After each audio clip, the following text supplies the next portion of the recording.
la televisión no es que va a morir, pero se va a reinventar. Lo que pasó con los periódicos, que ahora ya todos son digitales, recién está pasando con la televisión, pero nosotros estamos atrasados. Cuando fue la época de la pandemia, yo aproveché para hacer muchas locuras en producción audiovisual. Me dieron la chance de hacer muchas locuras en producción audiovisual. Entonces, un día me dio una locura de decir, voy a hacer un especial para el Día de Guayaquil. Miren cómo les voy a ligar las creencias y les voy a ligar las clases, los módulos 3, 4 y 5. Tenía unas fiestas de Guayaquil que venían en medio de la pandemia, pero justo en el 2020, Yara, se cumplía 200 años de la independencia de Guayaquil. Justamente ese año de la pandemia, Guayaquil se hizo muy conocido a nivel mundial porque tanta gente murió en la pandemia que sacaban a los muertos en las calles. Entonces, era como cómo se festejaba a Guayaquil en esa época por el Bicentenario. Y hoy, en las clases, cuando vimos cómo pasar de una idea a la ejecución, yo tenía, ok, ¿cuál es la idea?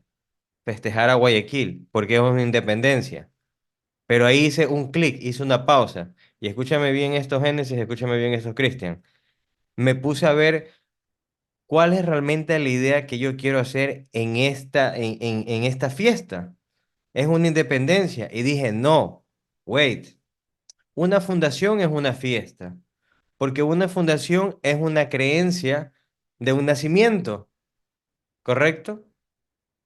Y una independencia es un homenaje a un acto que se hizo más importante. Entonces diferencié una idea para llevarlo a un concepto, ¿sí?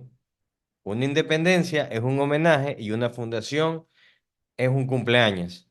Entonces, una fundación es un cumpleaños, tiene que ser algarabía, un homenaje tiene que ser algo sobrio. ¿Se dan cuenta cómo yo tengo ya una idea y voy pasando a una ejecución? Ahora, vamos a la siguiente parte. Voy a crear entonces una identidad global a todo esto. Esa parte se las contaré en el módulo. Y ahí es la parte que me voy a saltar a decir. ¿Qué es lo que creé yo? Yo creé dos historias. Una historia transmedia para hacer el recorrido de que Guayaquil no es tan malo como la gente pensaba, que lo vamos a ver como tarea para la final de todos estos módulos. Y otra en la cual yo quería hacer un homenaje a Guayaquil, porque sentía que era un homenaje a Guayaquil. Hice una investigación, hice algunas cosas, y entre esas me di cuenta que Guayaquil en la historia había pasado por muchas cosas malas. Y junté todo eso en una misma historia. ¿Se acuerdan cuando yo les enseñé el reel de mis trabajos para entrar a Disney? Que editaste en 6 horas. Edité en 6 horas, exactamente. Ya. Así igualito, como yo lo hice en el 2011, ahora en el 2020 hice algo parecido. Metí todas las cosas malas que habían pasado en Guayaquil para llegar a un final de decir que a pesar de todas las cosas malas que existen en Guayaquil, siempre la gente está de pie. Entonces agarré algo malo que había pasado para decir, oye, pero después de todo seguimos aquí, pues, seguimos avanzando. Entonces, ¿cómo lo vamos a hacer? No ha sido una sola la mala hora de Guayaquil. Su historia es una historia de renacimientos, de resurrecciones, de caídas y de comienzos, de pérdidas y de reencuentros. Pero el final de sus relatos nunca ha terminado en derrota. Primero los piratas, que vinieron desde antes, pero en 1624 los holandeses quemaron la ciudad en venganza a la imposibilidad de saquearla por la resistencia que opusieron sus habitantes. Fue la primera reconstrucción de esa Guayaquil que nació al pie del Cerro Santa Ana. Corría el siglo XVII cuando llegaron el paludismo y la viruela. 5.000 habitantes tenía la ciudad. Pero esas enfermedades no serían nada en comparación con la fiebre amarilla que vino desde Panamá en 1742. Ya eran 10.000 los guayaquileños y la cuarta parte de ellos sucumbieron con la peste. La enfermedad del vómito prieto volvería 100 años después, La fiebre amarilla regresó a Guayaquil y se encontró con un Vicente Rocafuerte en la primera línea de atención a los habitantes de una ciudad donde morían por cientos. Fosas comunes se abrieron al lado de las iglesias porque los cementerios no daban abasto, porque la gente quería que sus familiares descansaran en Tierra Santa. En 1858 Guayaquil ya era una ciudad más grande. 30.000 personas la habitaban y no fue entonces la enfermedad sino la invasión peruana. 15 barcos de guerra frente al perfil costero del país y Guayaquil sitiada, asolada por soldados de otra tierra. 2 años estuvieron por acá. El país estuvo a punto de disolverse y fue Gabriel García Moreno junto a Juan José Flores quienes los derrotan y expulsan. Esto que hoy es ciudad, en ese entonces era llanura, era pampa.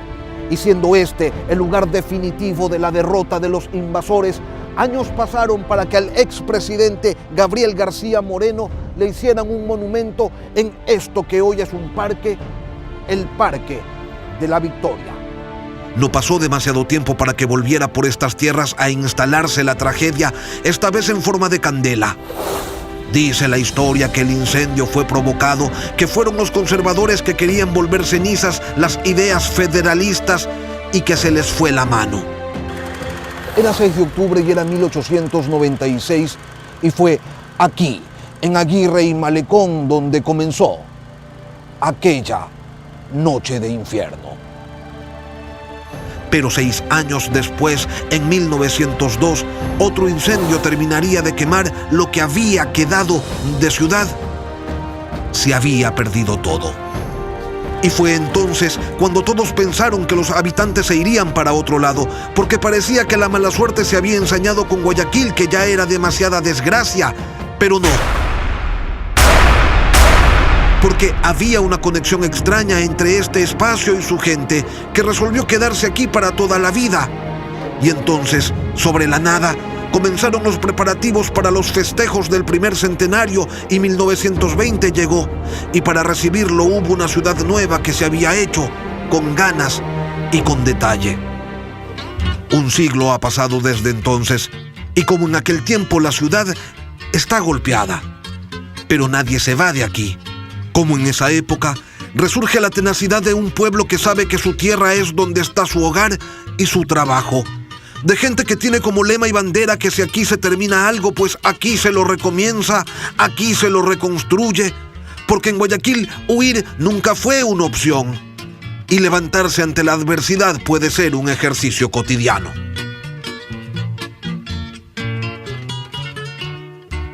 ¿Qué es lo que yo quise tener en este video?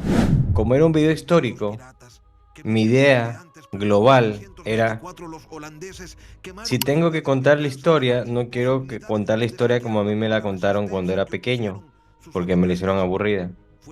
Entonces yo quiero contar una historia como a mí me hubiera gustado que me la cuenten. Paso 1, cambié el paradigma. Una vez que cambié el paradigma, porque sé a dónde quería ir, encontré mi propósito, porque mi propósito es mi Ikigai, y mi Ikigai me dice que yo soy un contador de historias audiovisuales. Entonces, yo cambié el paradigma de cómo se contaba la historia para contarla a mi manera.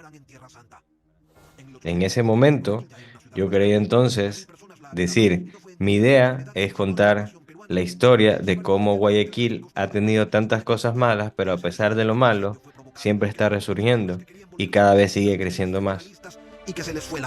Y me puse paso a paso todo lo que vimos en el módulo 3 a revisar, desde la idea, desde la revisión histórica de todo lo que había pasado, de reunirme con el reportero, de decirle, mire este texto, qué tal esto de acá, de irme a hacer las tomas en miniatura de los otros reportajes que ya había hecho, pasar por la preproducción, hacer la postproducción y llegar a la distribución, que yo ya tenía que salir ya ese día y ese día ya lo promocioné con tiempo, porque promocionamos todo un especial de Guayaquil. Aquí quiero ir con esto, con la idea. Cuando encontramos el Ikigai, podemos nosotros fácilmente saber que podemos cambiar paradigmas para saber a dónde queremos nosotros enfocarlo y poder transformar cualquier idea a contarlo a nuestra manera.